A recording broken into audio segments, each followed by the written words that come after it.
Mari belajar dari Italia. Apa yang sebenarnya terjadi di Italia? Apa yang bisa kita jadikan contoh agar tidak terjadi di Indonesia? Kreatif konten ini berasal dari artikel warga Italia, dipersingkat dan dilengkapi data agar lebih mudah dipahami. Tahap 1. Kasus pertama diumumkan. Itu cuma flu. Apa pentingnya pakai masker? Orang-orang ini cuma lebay. Saya kan sehat, gak bakal ketularan. Gak usah panik lah. Tahap 2. Jumlah positif COVID-19 mulai naik signifikan. Cuma beberapa yang kena. Yang meninggal pun hanya orang-orang tua saja yang memang udah punya penyakit. Hidup seperti biasa aja lah. Pacaran, nongkrong bareng temen, jalan-jalan ke mall, tetep lanjut. Tahap ketiga.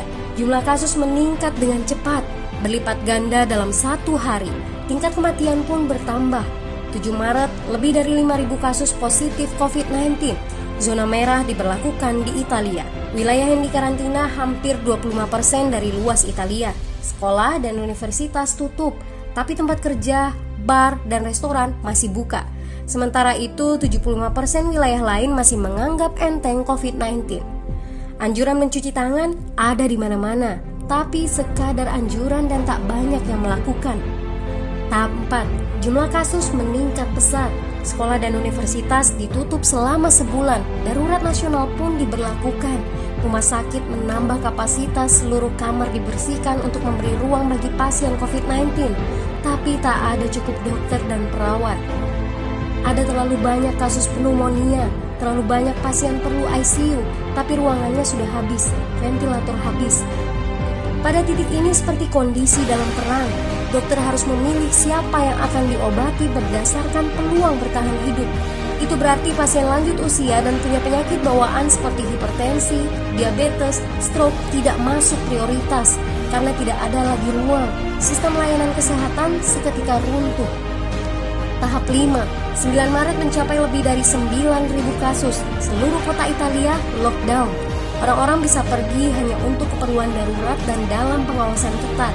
Semua bisnis masih dibuka karena jika tidak, ekonomi akan runtuh. Itu kebijakan pemerintah. Mulai ada ketakutan, orang-orang mulai memakai masker dan sarung tangan. Tapi tetap saja, ada anak-anak yang merasa jagoan, masih ingin uji nyali.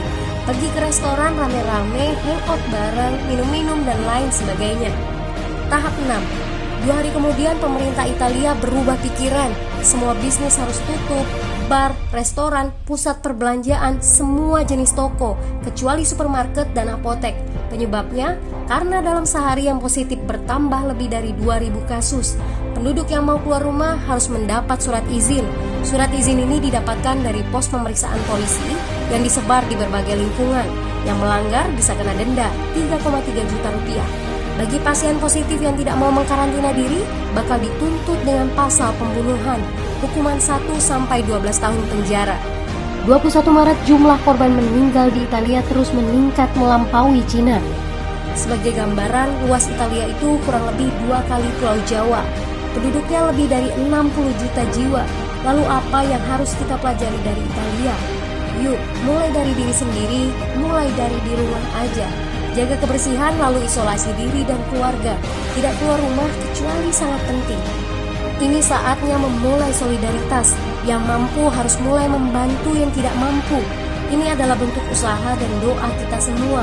Semoga badai corona ini segera berlalu. Mari memulai kekompakan dengan membagikan informasi ini.